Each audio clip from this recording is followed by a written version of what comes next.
கர்த்தருக்கு ஸ்தோத்திரம். தேவனுக்கு மகிமை உண்டாவதாக. இன்றைய தியானத்துக்குரிய பகுதி ரோமர் 8:7. மாமிச சிந்தை தேவனுக்கு விரோதமான பகை. அது தேவனுடைய நியாய பிரமாணத்திற்கு கீழ்ப்படியக்கூடாமலும் இருக்கிறது. ரோமர் 8:8 பார்ப்போம். மாம்சத்துக்குட்பட்டவர்கள் தேவனுக்கு பிரியமாய் இருக்க மாட்டார்கள். ஸோ இங்கே உலக பிரகாரமான காரியங்களில் ஈடுபடுறவங்க தேவனுடைய கரத்தில் தேவனுக்கு தேவனுடைய பிள்ளையாக இருக்க முடியாது அப்படின்னு சொல்கிறாங்க. 3 யோவான் 1:11 பிரியமானவனே, நீ தீமையானதை பின்பற்றாமல் நன்மையானதை பின்பற்று. நன்மை செய்கிறவன் தேவனால் உண்டாகி இருக்கிறான், தீமை செய்கிறவன் தேவனை காணவில்லை. ஸோ நம்ம ரோமர் 8:7-8:8 தேவனுக்கு பிரியமாக இருக்க மாட்டாங்க. மாமிசத்துக்குட்பட்டவங்க தேவனுக்கு பிரியமாக இருக்க மாட்டாங்க நம்ம பார்த்தோம்.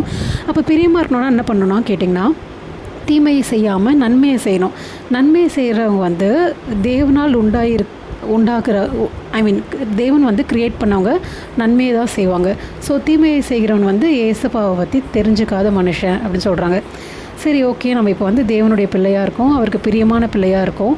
அவர் நம்ம என்னென்னலாம் நமக்கு ஒரு சர்டைன் நார்ம்ஸ் கொடுத்துருக்காரோ அதெல்லாம் ஃபாலோ பண்ணுறோம் அப்படின்னா தேவன் நமக்கு என்ன கொடுப்பாரு அப்படின்னு சொல்லி சாலமோன் ராஜா நீதிமொழிகள் 16:7 சொல்கிறாரு.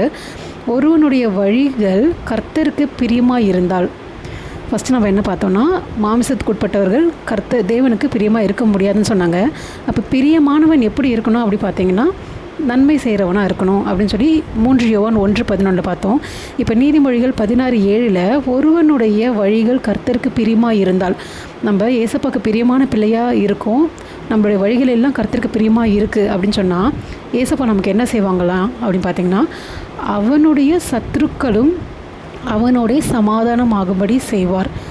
இன்னொரு வாட்டி படிக்கிறேன். நீதிமொழிகள் 16:7 ஒருவனுடைய வழிகள் கர்த்தருக்கு பிரியமாக இருந்தால் அவனுடைய சத்துருக்களும் அவனுடைய சமாதானம் ஆகும்படி செய்வார்.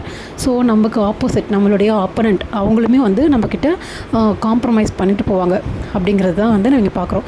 ஏசப்பா கிட்ட இந்த பலனை நம்ம வாங்கிப்போம். ஏசப்பா கிட்ட நம்ம பிரியமான பிள்ளையாக, நான் ஒரு பிரியமான பிள்ளை அப்படின்னு சொல்லி ஏசப்பா நம்மளை சர்டிஃபை பண்ணணும் நம்ம வேண்டிப்போம். ஆமென்.